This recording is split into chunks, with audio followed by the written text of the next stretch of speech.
Welcome to the Himalayas! To Hull. On a beautiful sunny morning, look at this. See that bridge down there on the right-hand side?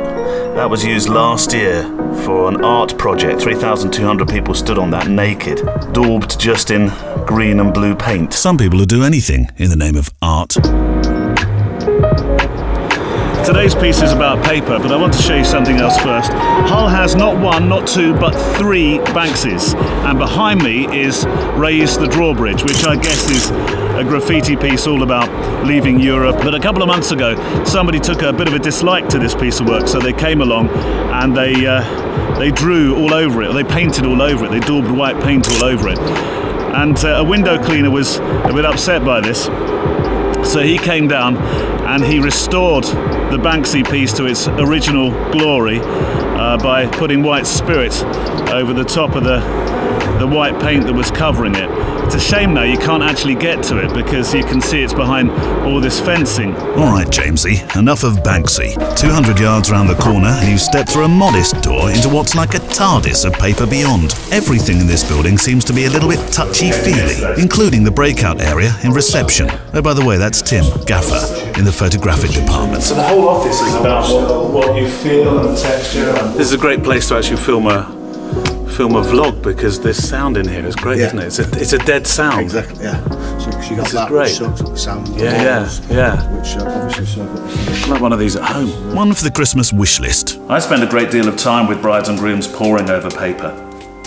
Paper in frames, paper in albums. In fact, I have my mother and father's wedding album from 1962. It's the only living pictorial memory from that particular day. I think as photographers we've forgotten how precious paper is. We live in a swipe-through world now, don't we? Left to right, hungry to get to the next and the next and the next. I'm constantly trying to impress upon people just how precious the tactile nature of paper is and all the textures and forms that it comes in, whether it's corrugated or embellished or blocked or soft or rough or a hard texture.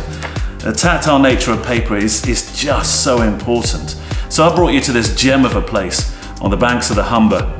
It's called G.F. Smith, founded by George Frederick Smith in 1885, a paper merchant who had this romantic dream. He opened an office in London and a merchant's here in Hull, a warehouse, where he wanted to go out and find the best paper across the world.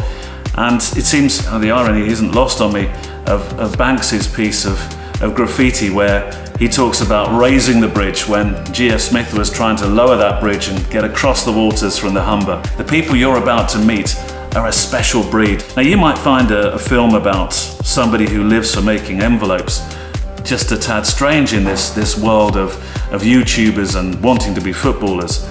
But you know, these people all have one common goal, one shared goal, and that's that they have a passion for using paper. See, for me, this is a bit like Charlie getting to look round the chocolate factory. Are we ready? Yes. Good. In we go. Make a wish. Count to three. Charlie. My boy. You won! Safety first. His jacket.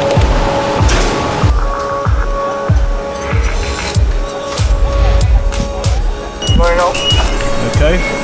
How far does this go up then? I will show you, because this goes further than any of the others.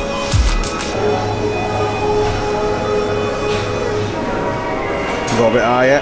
The best part of £4 million of the paper lives here, and there's only one way to get this stuff down, a special forklift. See, I think it would go a little higher, but obviously, physically we can't. How do you get down if all the electrics stop working? Basically, we put a harness onto here.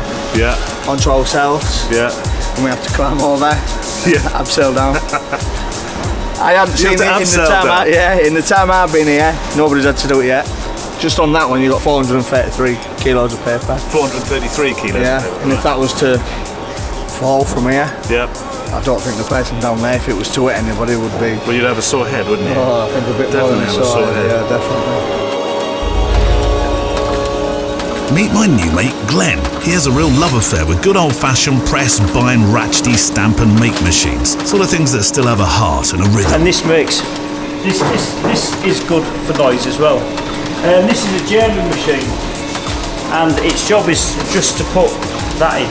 To put windows and envelopes? Yeah. So that's the reason. I usually hate seeing these envelopes because they usually mean I've got to pay some money to I know, that's the thing, yeah. So you're the person responsible for sending me these envelopes? No, well, not quite. I'm holding you personally responsible. Stop making envelopes. Right. But you won't have an envelope like that though through. Well, that never comes from the tax office, that's for sure. They'd be really taking the mickey if the tax office was sending love hearts to you. It's like, I love taking money off you. We make envelopes from that size up to that size. Yeah. So that's my wage packet. And that's Tim's wage packet. You might think all these weird and wonderful machines do everything, but no. When they say hand-finished envelopes, they really mean hand-finished envelopes. Oh, so you glue them by hand? Oh, yes. Oh, my word. How many of those do you do a day? Oh, dear. Have a guess. Have a guess on an average day for 4 of us. It depends on what size of envelope it is. Anywhere between 2,500 and 3,000 a day. 2,500 depending and on what 3,000 they are. envelopes. Just as a rough idea, depending on what they are. Do you not think you should go a bit quicker? Would you like to sit down and fold one? Does he know who he's talking to? It hasn't been scored. I can't work like this. Oh, that's like that goes over. That's not the same as that, is it? I don't think that'd pass the QC. But anyway, that's Have you just thrown my envelope out? All right, folding's not my forte, but when it's done right, this is the kind of magic you can make. On t-shirts. Oh, wow. You're passionate about the paper and the product. There's nothing worse than going into a restaurant with my wife. She's probably had a look at it and already chosen what she's going to eat, whereas I'm still actually touching and feeling the menu. I've not even read it yet because I'm thinking, is the food going to be as nice as what the paper is, or is the food going to be as bad as what the paper is? This is your actual invite. Look at this. There's great history in paper generally though, isn't there? Magna Carta, written on parchment paper. See, now there's a good payoff to start to close this one. History. I'm not suggesting swiping through a tablet to look at images is less of an artistic experience. For some people, with some subjects, that's the only connection you have, and it's sure opened the world to seeing further than just down the pathway. But it's definitely less of a sensory one. And here's the thing. That book I talked about at the start of the film, the one at my amazing mum and dad's wedding 56 years back, that's history. When I turn those pages, there's an aesthetic connection. I can smell the paper, the leather. I can run my hands across the debossed names engraved in the lead sheet. I slow write down, I turn the pages slowly, I seem to take more in. There's a longevity. So what if photos on paper wrinkle slightly at the edges? They're living, they're breathing. Think of it this way, you write someone a handwritten letter on textured paper in a hand-addressed envelope and they feel special. You've made an effort. They hold the paper as if they're holding your hand. You send those same words through email and a little bit of soul just fell to the floor. I'll end with my favourite room at GFS, sorry Glenn, the Photo Lab, where my photos and books come to life. It may sound a little bit over-romantic, but this is where I think I can make a bit of history for somebody else. Who knows, maybe their children and children's children will be connected with this story. This paper that was photographed, printed, bound and boxed by a real person. Till next time.